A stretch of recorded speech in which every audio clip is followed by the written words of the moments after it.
Giving her enough leash. I'm giving her enough leash. So when we're walking, if you notice, with my arm stays relatively inert. My left arm stays relatively inert. When I have a treat, here, Lass. Right? Sit.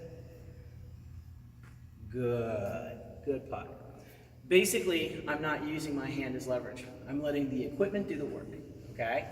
So when we're walking with her, like I said, she has enough room to be correct and not enough room to be wrong. If she fights the leash, she corrects herself. I'm not going to play very much of a role in that, except how much leash I give the dog. Does that make sense? Mm-hmm. Okay, good girl. Very nice. We were talking earlier, heel means move with me. Here, good. Sit. No, sit. Yes. Here means come to me, right? This is the one exercise where we actually really want to make sure that every time we call the dog, good girl, something good happens for her. Just by virtue of the fact that most people have a tendency to call their dogs to come to them, and then they do something the dog finds not pleasant. Owners cram them in crates. They take that opportunity to correct that dog, which is horribly inappropriate, or they'll do something the dog finds not attractive, right? You call your dog to come to you, because you're leaving the house. You call your dog to come to you because you have to administer medicine, or you have to do something the dog might find mildly to severely unpleasant. When we call our dogs to come to us, we call them to come to us because we want to provide them with comfort and security. So you never call a dog to you out of anger. It's not, Lily, you come here, darn you. We want her to like us. We want her to come to us willingly. And she's actually very good off leash, right?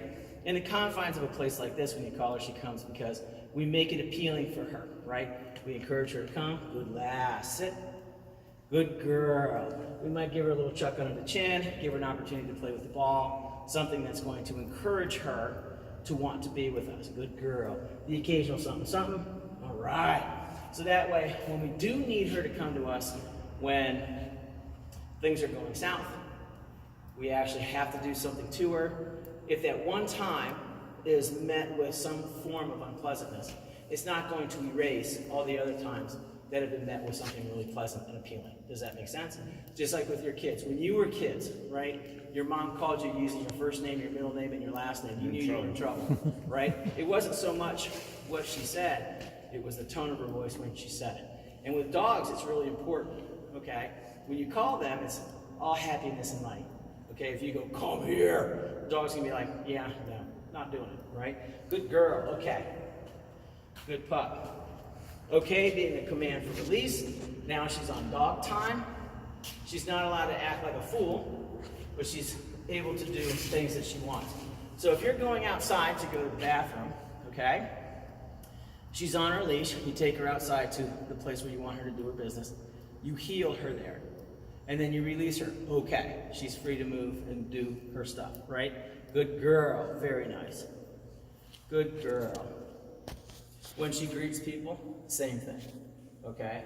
After she's gone through the routine of what she's supposed to do, you can release her by simply saying, okay. If you tell her to kennel to a specific location, you release her, okay. Okay means we're done now, you can do what you want, okay? Good girl, all right.